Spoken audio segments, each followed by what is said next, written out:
Selamat pagi semuanya. Saya Sarah Nehemia Sihombing dengan NIM channel 18029 akan mempresentasikan hasil makalah saya akuntansi perpajakan dengan dosen pengampu Pak Wirmi Eka Putra SE MSI dan Pak Gandhi Wayu Maulana Jumlah MSAK dengan judul Konsep dan Pencatatan Akuntansi Pajak dari Pendapatan, Penghasilan, dan Penjualan. Yang pertama, saya akan menjelaskan klasifikasi pajak atas penghasilan. Pajak penghasilan biasa disebut dengan pajak penghasilan pasal 25 atau PPh 25 adalah pajak yang dikenakan antara orang pribadi, perusahaan, atau badan hukum lainnya atas penghasilan yang didapat.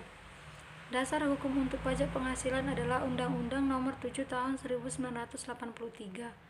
Kemudian mengalami perubahan berturut-turut dari mulai Undang-Undang Nomor 7 dan tahun 1991, Undang-Undang Nomor 10 dan tahun 1994, Undang-Undang Nomor 17 dan tahun 2000, serta berakhir Undang-Undang Nomor 36 dan tahun 2008 di Indonesia.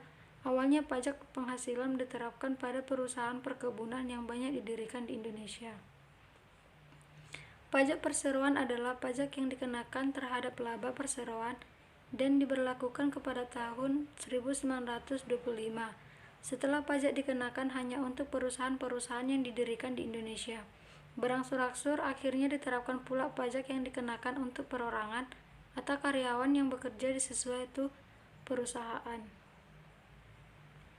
Selanjutnya subjek pajak. Adapun sesuai dengan Undang-Undang Nomor 36 Tahun 2008 yang menjadi subjek pajak adalah sebagai berikut. Yang pertama, subjek pajak orang pribadi, yaitu orang pribadi yang bertempat tinggal di Indonesia, orang pribadi yang berada di Indonesia lebih dari 183 hari dalam jangka waktu 12 bulan, atau orang pribadi yang dalam suatu tahun pajak berada di Indonesia dan mempunyai niat untuk bertempat tinggal di Indonesia.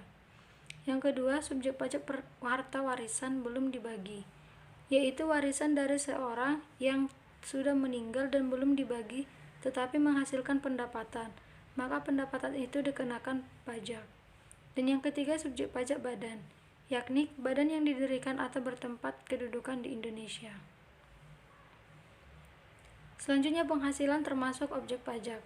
Keuntungan karena penjualan atau karena pengalihan harta termasuk keuntungan karena pengalihan harta kepada perseroan, persekutuan, dan badan lainnya sebagai pengganti saham atau penyertaan modal. Keuntungan karena pengalihan harta kepada pemegang saham, sekutu, atau anggota yang diperoleh perseroan, persekutuan, dan badan lainnya. Keuntungan karena likuidasi, penggabungan, peleburan, pemekaran, pemecahan, pengambilan usaha, atau reorganisasi dengan nama dan dalam bentuk apapun. Keuntungan karena pengalihan harta berupa hibah, bantuan atau sumbangan, kecuali yang diberikan kepada keluarga saudara dalam garis keturunan lurus, satu derajat dan badan keagamaan, badan pendidikan, badan sosial. Keuntungan karena penjualan atau pengalihan sebagai atau seluruh hak penambangan, tanda turut serta dan pembiayaan atau permodalan dalam perusahaan pertambangan.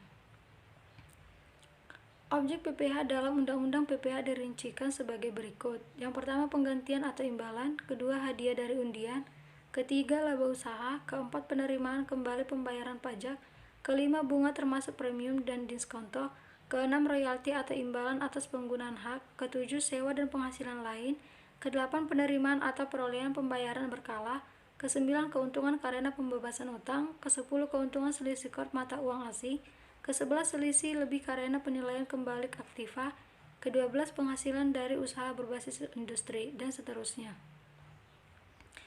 Penghasilan bukan objek pajak. Mengacu pada Undang-Undang Nomor 36 Tahun 2008 tentang pajak penghasilan dalam Pasal 4 Ayat 1, jika yang menjadi objek pajak adalah penghasilan, yaitu setiap tambahan kemampuan ekonomis yang diperoleh atau diterima wajib pajak, atau baik wajib pajak berasal dari Indonesia maupun luar negeri, yang dapat dipakai untuk konsumsi atau menambah kekayaan si wajib pajak. Namun, dalam ayat 3 disebutkan ada beberapa pengecualian yang dinyatakan sebagai bukan objek pajak penghasilan, diantaranya yaitu yang pertama, bantuan atau sumbangan, termasuk di dalamnya zakat. Selain itu, ada juga harta hibahan dari keluarga saudara, lembaga keagamaan, lembaga pendidikan, lembaga sosial, dan orang pribadi yang menjalankan usaha mikro dan usaha kecil. Yang kedua, harta warisan juga tidak termasuk objek pajak penghasilan. Namun, Anda perlu melaporkan di dalam SPT tahunan sebelum harta warisan tersebut dibagikan. Yang ketiga, harta termasuk setoran tunai yang diterima oleh subjek pajak badan sebagai pengganti saham atau sebagai pengganti penyertaan modal. Yang keempat, penggantian atau imbalan sehubungan dengan pekerjaan atau jasa yang diperoleh dalam bentuk natural dan atau nikmatan dari wajib pajak atau pemerintah.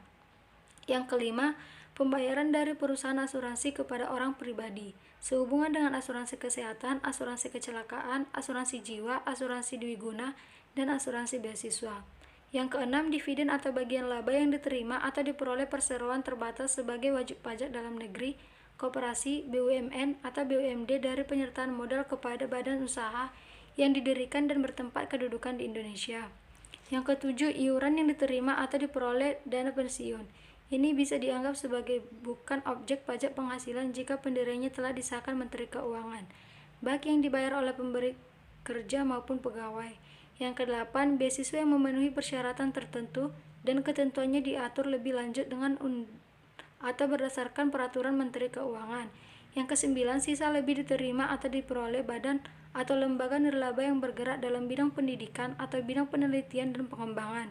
Yang kesepuluh, bantuan atau santunan yang dibayarkan oleh BPJS kepada wajib pajak tertentu, yang ketentuannya diatur lebih lanjut dengan atau berdasarkan peraturan Kementerian Keuangan. Baiklah, sekian dari hasil presentasi saya. Saya ucapkan terima kasih. Selamat pagi.